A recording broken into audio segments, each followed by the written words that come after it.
In a historic development from the conflict-ridden Middle East, the Israeli and U.S. governments, with essential contributions from France, have brokered a ceasefire agreement with Hezbollah in Lebanon. This accord is set to commence on Wednesday morning at 4 a.m. local time.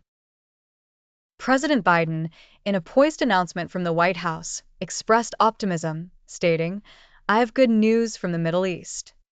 Their governments have accepted the United States' proposal to end the devastating conflict between Israel and Hezbollah.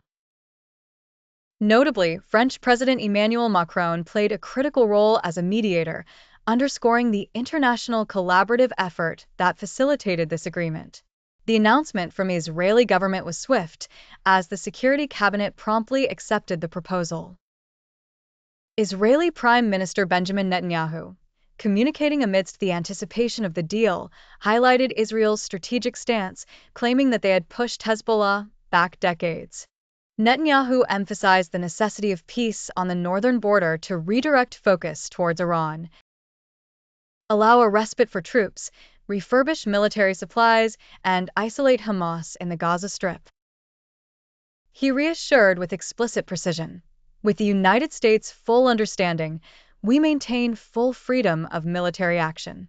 If Hezbollah violates the agreement and tries to arm itself, we will attack.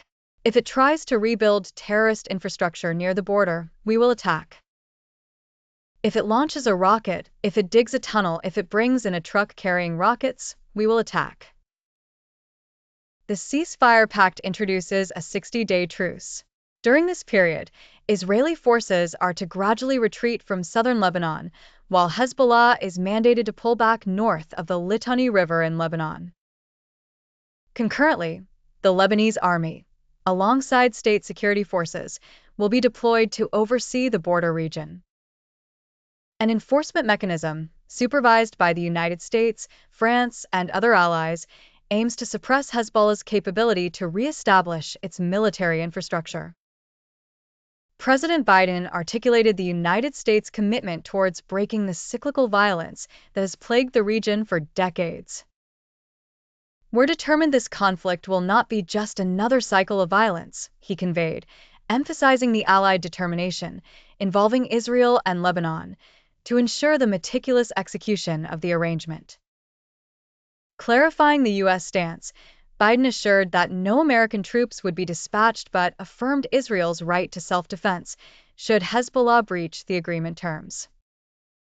On Hezbollah's end, the group's new leader, Naim Qassem, had signified a willingness to embrace indirect negotiations. However, he stipulated specific conditions: cessation of Israeli offensives against Lebanon and the preservation of Lebanese sovereignty. Prior to the Israeli cabinet's approval of the truce, military operations intensified, with the Israeli Air Force launching substantial airstrikes across Beirut, resulting in at least 18 casualties. Simultaneously, Hezbollah had unleashed over 60 rockets into Israeli territory, escalating the dire need for a ceasefire.